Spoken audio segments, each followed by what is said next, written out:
What's up, everyone? Welcome to Third Shot Podcast.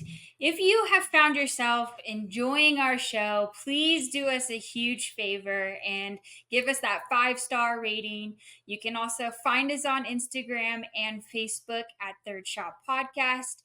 We're on X at Third Shot Pod, and you can also watch along with us on YouTube at Third Shot Podcast. And I highly suggest for this episode, or maybe all of our episodes, grabbing a drink and toasting along with us so that you too can enjoy 3 shots of something delicious. That's right.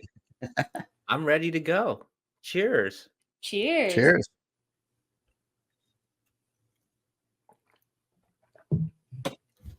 So how have the two of you been? What have you been up to? Right? What haven't I been up to? So much, right? I mean, there's so much going on. It's been a whirlwind around here lately. Oh yeah, you've been having visitors coming into Vegas, family, me being one of them coming very soon. So hopefully our next Super episode, excited. yeah, we will be together in the Las Vegas studio, which I'm excited about. So to be honest with you, I am completely riveted with the Olympics. It's been exciting. Yeah, it's been fun. I love being able to stop work and just watch sports all night and all different types of Right? sports, crazy sports. Yeah, stuff you'd never watch. Like I was watching rugby the other day. The women's rugby. I watched I watched the men's rugby, and man, there's the way that they just dive onto the field. Yes, I'm like, that hurts. Let alone being tackled by these other people, just falling on the grass, and they get up and they're like, their whole elbows covered in dirt and grass, and it's like, that hurt. That hurt me. It's intense.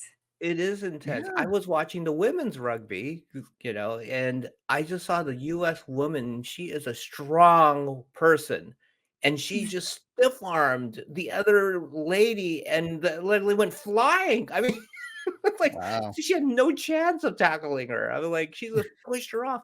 And then later I see a video of her arm wrestling Travis Kelce and almost beating him. And I'm going, well, no wonder that the woman went flying. I mean, holy moly. Yeah, imagine being on the receiving end of that. I mean, that's scary. Got a handprint bruise on her chest of where that girl just nailed her. Yeah, that is. But you're painful. Right, Russ. There's some sports that I would never watch on television except on the Olympics. Yeah. What's been another one for you, Al? That I would never typically watch? Or Russ? Yeah, I watched surfing the other day. That was it was cool, but I watched it live, and I feel like that is a sport made for the highlights.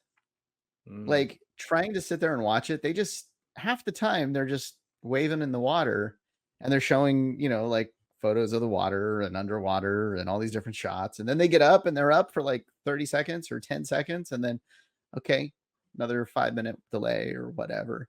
It is a split. It is literally just made for the highlights. I don't think you can sit there and watch it that long. I did. I just had it on in the background. I was doing other things, but it was, it's like nothing happens. Well, do you know the interesting thing about surfing for the Olympics is that is the one sport I don't even think it's in France. Right. It's in Tahiti. Yeah. Where are they? Tahiti, really far away. Oh. Yeah. And the little hook is it's French Tahiti. Oh, okay. So they count it. That's how they counted it. They count it because there's no waves in France, I don't think. So they had to actually hold it in Tahiti. I think I would rather be a surfer then, because then you get to go to Tahiti. Right. You'd rather go there than France. I mean, no offense, but Okay, if you were a sportscaster, would you rather go to Tahiti and cover the surfing, or would you rather go to France and cover another sport? And if you went to France, what sport would you want to cover? Wow. That's a tough one. I'm gonna pass to Bridgie first. All right. I think I would pick Tahiti to broadcast down there. Cause I just love tropical vacations, and like I've never been to Tahiti, and you only have to focus on the one, so it's probably like like less chaotic too. Cause that's more my vibe is just Right. relax. Where like France right now is probably chaos, right? With all of the people Right. there, all of the visitors there to watch. Um, but I guess if I was a sportscaster, like I would be living the life of luxury anyway, like That's getting true. shuttled to places, not Yeah. having to worry about the crowds. But still, I Right. still pick Tahiti. All right. I think I've got it. Okay. I would do soccer Good choice. just because it's so exciting to do the goal. Like that would be fun. That would be great. That'd be so much Outside fun. of that, I don't know. I don't even know what I would say, but I would have fun with that. Yeah, that would be Uncle, cool. what would you pick? I would pick basketball. I would go France and do Oh, all the that's good. basketball, seeing Shoulda all known. those stars playing basketball. I think I've been following all the different Instagram posts of the different players from all over the countries, all the different.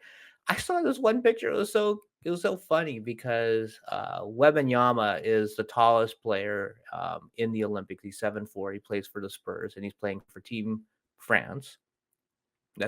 He's playing for Team France. And he was playing against Team Japan, who has the shortest player in the Olympics, and I think he's 5'6". That's And pretty the Wow. short. and the 5'6" guy's guarding the 7'4" guy, and there's just, oh my gosh, it's like, what? Yeah. It looks like it's an optical illusion. This can't be real. That's funny. He just Yeah, it runs was under the really other guy's legs. but I mean, it's right out of the Globetrotters, right? They got to do some Right. type of trick like that. Yeah. But I I think I'll saw do a the picture basketball. of Shaq next to Simone Biles on it was just Oh, like an Instagram Oh, post, wow. and that also looks like Yeah, an that's a big size optical illusion. difference. Yeah. so I looked up Simone Biles, I believe is 4'6". Oh my gosh. I didn't realize she was that And short. Shaq 4'6"? is and I think so, and Shaq is 7'1", yeah. 4'6" or 4'8". Wow. But yeah, she's small, but powerful, I man. She's I did strong. I did a wedding back in my DJ days for remember the 1996 gymnastics team that like won big Sure. here in the United States, like Dominique Dawes and Dominique Dawes, yeah. the Carrie Strug, the one that like hurt her leg and they carried her out, and that team. I did a wedding for one of them. And Whoa. so, yeah. And I had no idea. Like I didn't recognize the name. I didn't think about it. And I was doing so many weddings at the time. I mean, 100, 150 weddings in a year. So it was like I didn't put two and two together. But I get there and I see all the bridesmaids are like short, but like they're like shoulders are like broad. They're like muscular but tiny. I'm like, what is I'm like piecing together, and then I go and I look at the list, and I'm like, I recognize all these names. I'm about to introduce the 1996 Summer Olympics gymnastics team. This is kind of cool. That's It was really cool. weird, but yeah, it was. They're so small. Did they cartwheel down the aisle? That's They what I should was have. wondering. That would Right? have been Doing good. some handsprings and flips and stuff. That would have been good. That would be totally perfect. But we got to talk about the elephant in the room here with the Olympics thing. Okay. Where's pickleball? Exactly. Right? Ping pong, badminton, Yes. breakdancing, pickleball. Come on. It's The next. fastest growing sport, right? It's got to get in there. I When- totally gotta think have so. When do you think it'll happen?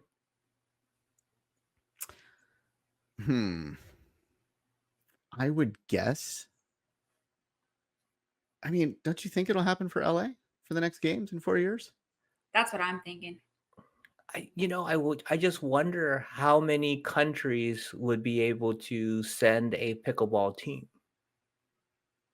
You think? I know it's growing Well, I guess fast. So in 4 more it's going fast in years, the United States, but maybe not as fast elsewhere. I mean, it is growing, worldwide, internationally. So I think it would be maybe just like 2 or 3 countries are really good at it though. I don't know. But you know Right. how it is in right now in sports, a lot of the swimmers, they all go to US colleges Hmm. but they swim for their country, right? Same Right. thing Or with their parents' country. their They, parents. they, Yeah. they may be Yeah, yeah. citizens of the United States, but yeah, they're going for this other Same country. thing Yeah. happens with gymnastics, and I think maybe in pickleball because all the top pickleball players are playing on tour here, but they may play for their home country. And I just saw that the pickleball pro tour is going to be going international next season, and I think there's 5 different international locations that can have tournaments. Okay. So this is, I think, you might be right, Russ. 4 years might be enough time, but don't they typically do like a test run of a sport? Like I forget what they call it, but they do a test run one Olympics, and if it's really popular, then it will be an official sport the following Olympics. I think they do something like that, right? I think there is something like that, but I don't But know. I Maybe think that's it's breakdancing this time. I Maybe think it's that's some of these newer sports. yeah, because in America, this school district in Maryland just made pickleball a varsity sport, and they're the first school Saw that. district in Yeah. America, right? That did that, and I'm having a feeling that a lot of school districts are going to follow suit there. I think Right. so too. Yeah, Especially because now that there's one that they can kind of model how they went through the process after, then it's just going to explode. And then college will be next. right. We got to make it a Right. varsity sport in college, make it an Yeah. NCAA, sport. I think once Yeah. those two things happen, then it bodes really well for it to be in the Olympics. Yeah. Yeah. Yeah. Um, I would guess 4 years would be enough for that, right? I mean, and especially I guess. Okay, here's the other thing. It's in the United States, and so you have the fastest growing sport in the Mhm. United States. Right. Put that in the United States Olympics to try it out. I think it gives it its best shot. I'm Dare trying to I think say it's back. then, or maybe it's not. Maybe it won't happen if it's not the next time. Because the last time the Olympics was in the United States for Summer Olympics, was it also Los Angeles? Um, Or was it no, no. or was it Atlanta? I think it was yeah, I think Atlanta was the Was last one. was was the test sport like drive-by shooting? Oh, no, that's probably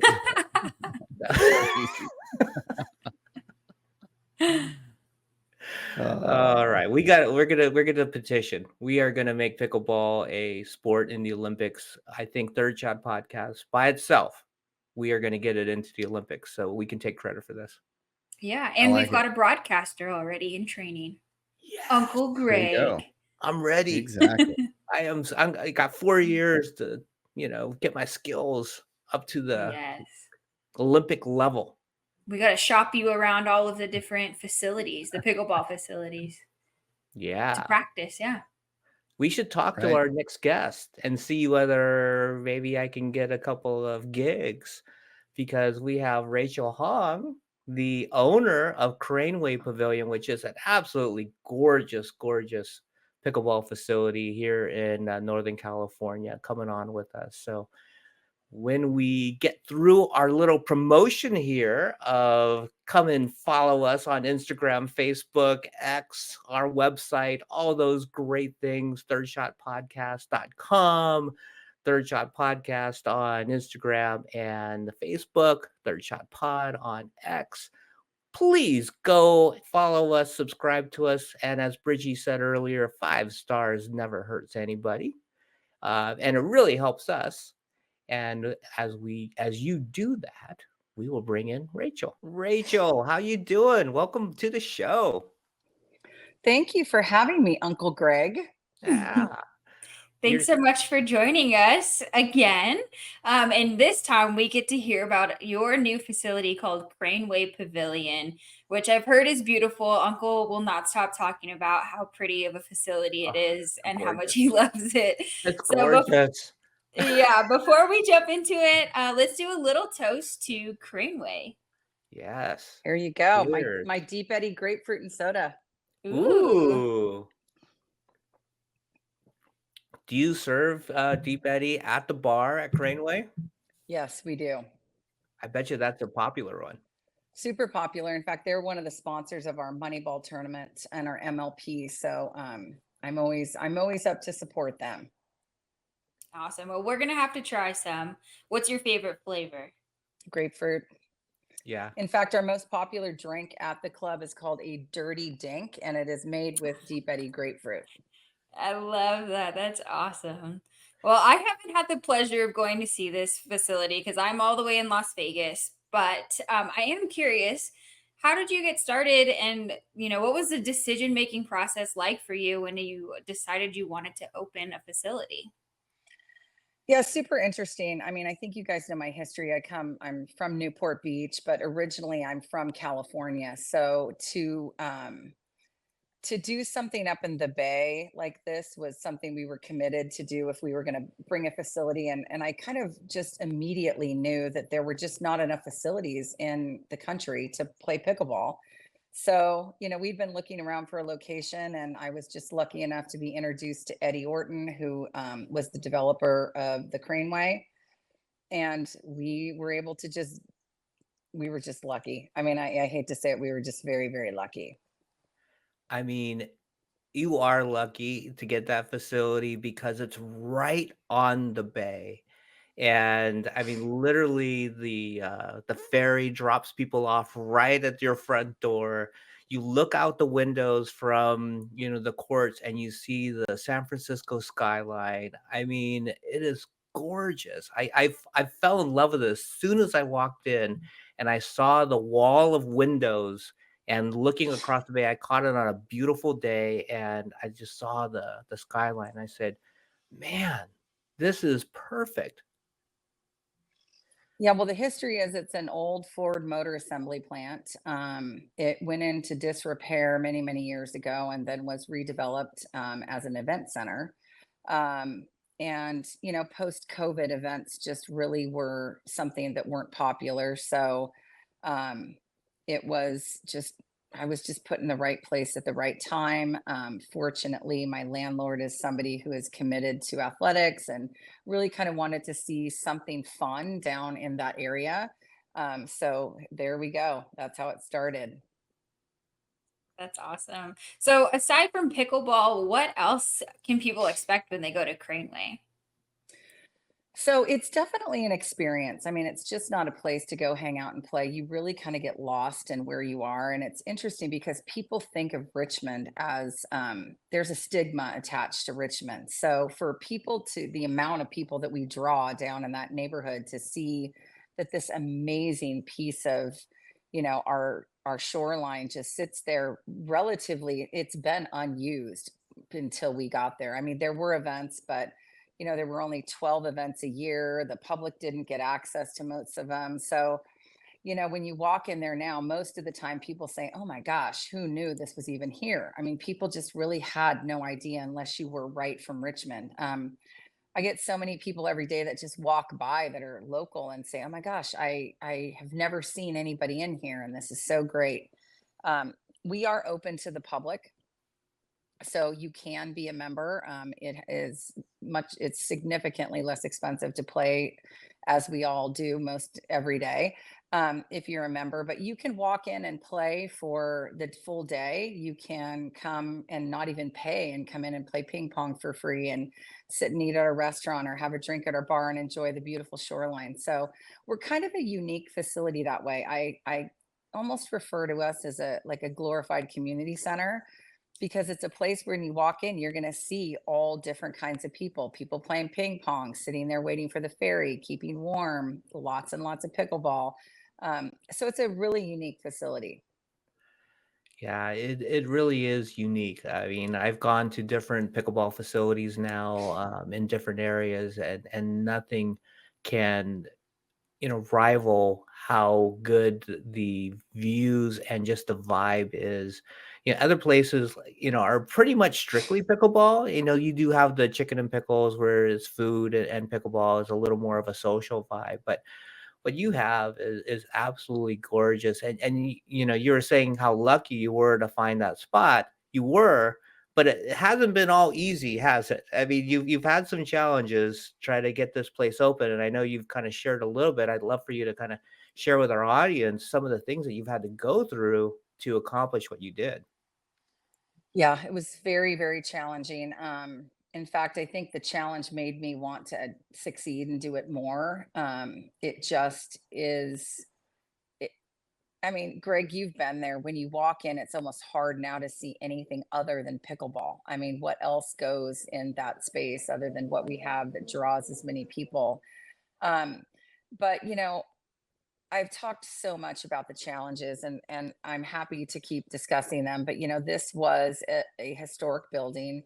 It was redeveloped by private enterprise. It has been run, managed, and maintained by private enterprise for over 20 years. The state owns the land. The city has been entitled to manage it, but the lease that my landlord has on it has allowed him to operate a multitude of things as long as they stay consistent with kind of the guidelines with the state lands commission. So we are a restaurant. We are a sports themed restaurant and bar. We just happen to have pickleball as our main attraction. We are bringing golf in. We are putting a full swing golf simulator room. Yes, we're super excited. We've been in talks with Full Swing and a couple different brands, but have ultimately gone with the Tiger Woods Full Swing model. It allows you to play hundreds of golf courses from a beautiful room. And in our scenario, it's sitting there right on the bay. So um, we have also attached to that room is a bunch of other games. They have archery and bowling and kayaking and football and baseball. So what we're really trying to create is a place where the community can come and have something to do, something active and healthy, and it brings people together. So the more things that we can include in the facility ancillary to our restaurant and bar and pickleball, if they fit and we're allowed to do it, we're going to do it. I mean, that could eventually be pool, that could eventually be bocce. But we kind of see this, and we've listened. The challenges that we've had with the city, actually, to be honest, I'm super grateful for them now. I mean, don't get me wrong, it was rough. Um, but I do think it's kind of made me rethink how we were going about this and getting back to what pickleball really is. And it's a community building activity, and that's why it's so popular. And we hear every single day how Craneway is a facility that just gives them a sense of community. We are all about community based activities and programs. It totally sounds like it. And growing up in Livermore, there was a place called Hot Shot Sports. And similarly, they had a bar, they had like an indoor turf where you could play soccer and an arcade. But this is like that, but times 1,000% better because you've got the restaurant and so many other things going on. And it's just a beautiful spot. I am a foodie, and so is Uncle Greg. And so I do have to ask about the restaurant. What kind of food and what was it like deciding? Did you get to like do a bunch of taste testing? So I'm not a restaurateur. This was kind of what we took on as part of this Okay. lease. The restaurant that area needs something to attract people to the restaurant, right? So keep in mind, we are primarily a restaurant and bar with ancillary activities that are pickleball, golf, ping pong. So the food component was super important to us.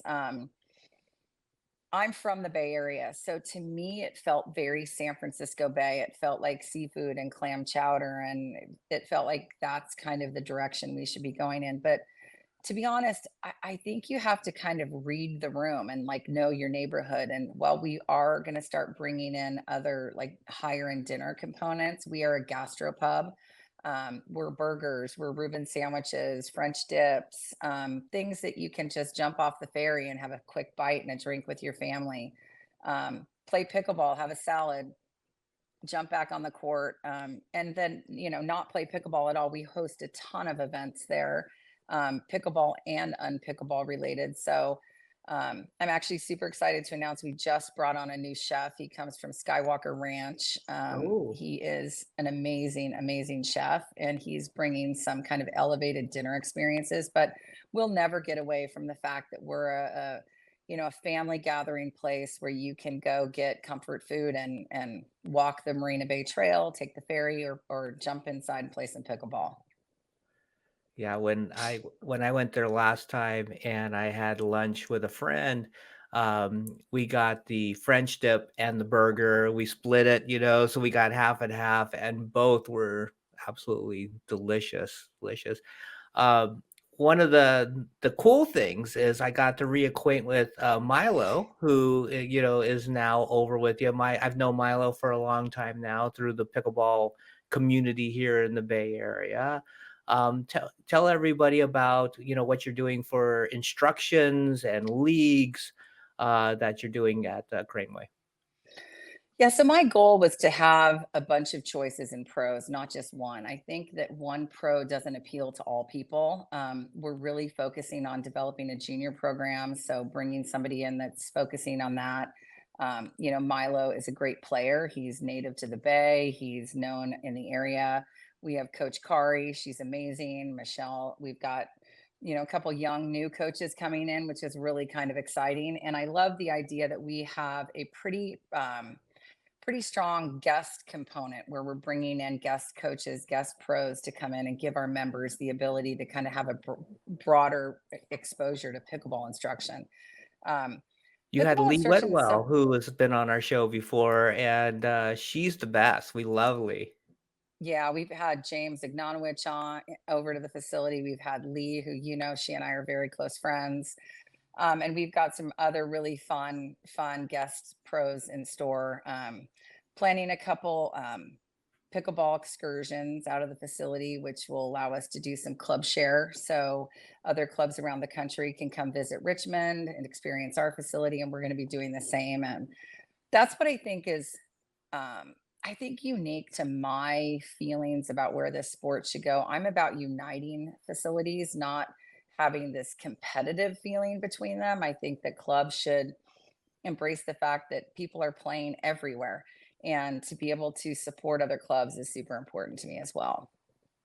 Yeah, that's great. And I think that that just contributes more to the fact that pickleball is such a community sport and reflects your mission to kind of build that community where you're at as well. So I can't wait to get up there and check it out.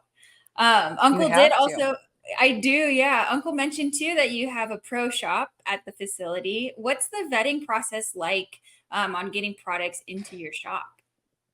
Yeah, so I think, as you know, we are a Yola house, so we are very supportive of that company and the products, and they've been very supportive of us. I am all about equity and inclusion, and I really look for products that appeal to different demographics. I think that the paddle market is young, and I think there's a lot of new paddles that we're going to see coming into the space. And while I am a Yola house, I think it's important for us to recognize that the technologies in coming in paddles is not just five brands. I think that we need to really make sure that we're giving these younger brands opportunities for exposure. So I really love the concept of us bringing in new paddle companies to events and getting, them exposure in our facility as well. Obviously, we do the best we can to support the brands that support us, but a lot of that for me is looking at what is their C-suite like? How many women do they have on staff? I mean, as you know,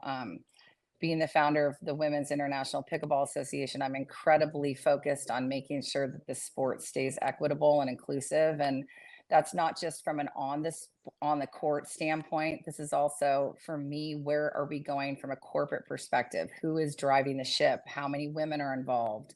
Um, I hear it all the time how you walk into our facility, and we feel very women friendly. We like our courts to be exclusion, we don't like to exclude anybody. We like them to be feel welcome and anybody can jump on any accord. And we don't want to have anybody feel like we're just a women's club or a men's club or no junior program. So when I'm vetting a lot of it, those are the questions I'm actually asking of vendors as well. So it sounds like you are very involved in, all aspects of the business. And, with that take is a lot of responsibility, but you have support because it's a family affair. Talk a little bit about how you've incorporated your family. Yeah, so this company was actually started by two of my sons and myself. My third son actually is also involved, just kind of on the technology front. So yeah, we are very hands-on at the facility. Most of the time, one of us can be found there. We are building other clubs right now. We're going into other areas. So the goal is to really find somebody who represents us to kind of be the cruise director of the club while we're gone.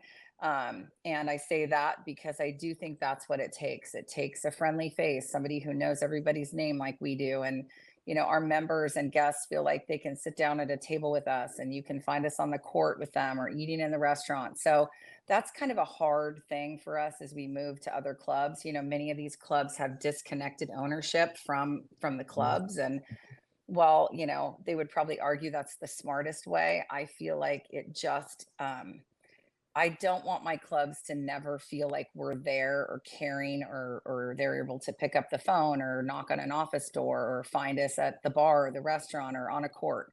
And that's really important to me. So I feel like as we grow, the family in our club is going to grow. When we bring people in, they're important to us, and I want them to feel like they're connected and representative of the club. So yeah, we're gonna have to expand and bring some new faces in that don't share an H in their last name, but, I think that there's a lot of good talent out there and people who really care about making sure that pickleball kinda stays the way we want it to stay. That's great. Yeah, Uncle and I were talking, and he goes, I would imagine that it would be so easy to find people who would want to work at a pickleball facility because there's so many people who just love the sport in general. Have you felt that energy as well? Are people like ready to apply and start working as soon as possible, or has it been a little bit tougher to find some people? No, actually, the hardest thing to find staff for is the restaurant piece. The pickleball piece, everybody's raising their hand. In fact, the first question people ask is, well, do I get to play? How often do I get to play? And we always tell our people sitting at the front desk, if you're not busy and somebody needs a spot and a foursome, you jump on the court and play. So yeah, there's a lot of interest in being part of this because it's just a fun, amazing place to work, right? Yeah. And to kinda jump off of that is, like, what has been caught you off guard as far as, like, what has been so much fun that you just didn't expect would be that much fun in opening up Craneway?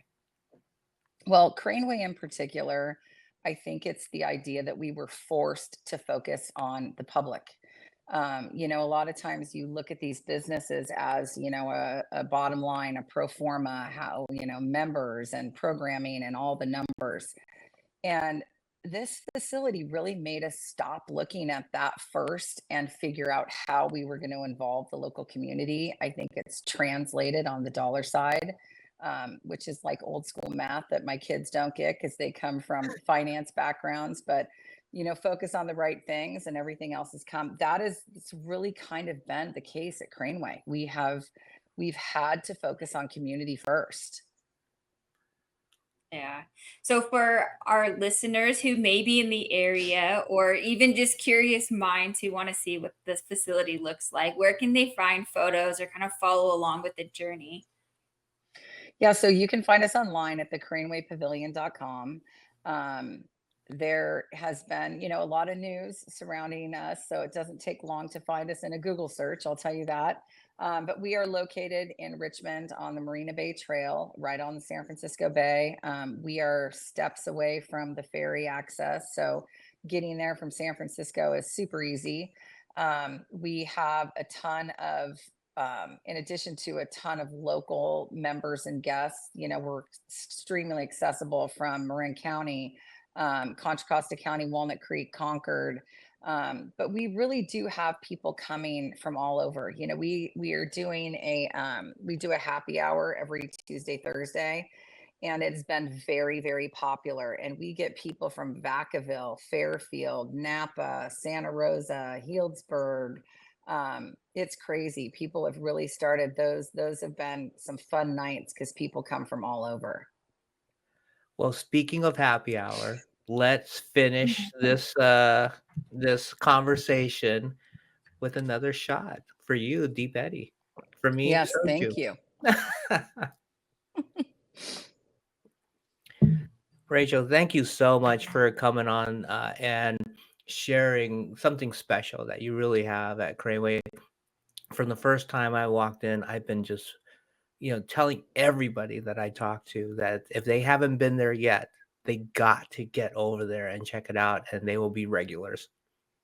Well, I love it. And we have a full schedule of events too. We have our Moneyball tour coming up in September, the second tour stop. We have a Susan G. Komen Foundation fundraiser coming up. A lot of MLP events coming. So make sure you take a look and check those out as well. We'd love to have you come down and at least be a spectator, if not play. Well, I might have to play. I just got a new team and you'll enjoy the name of this MLP team we just created. It's called Mixed Dinks. I like it. Right? Nobody gets to steal that. If that's listening to the show, that is, I'm gonna have to trademark Mixed Dinks to Right.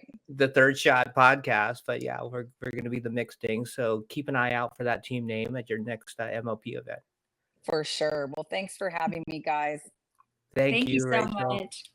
I All can't right, wait talk to to you come soon. by next time. And thank you, everybody, for listening. We promise to have special guests just like Rachel in future episodes. And again, go to their website, cranewaypavilion.com. And on Instagram, it's I shouldn't say the because people will put the extra E. It's the Craneway Pavilion on Instagram, and they're always posting all the new events and the special guests that they have coming, and it's a really fun follow. So check that out and continue supporting our Third Shot podcast by going on our social media, and we promise to have another fantastic guest just like Rachel in future episodes. So keep supporting the show, and we will continue to grow this community together. Take care and see you next time on Third Shot Podcast.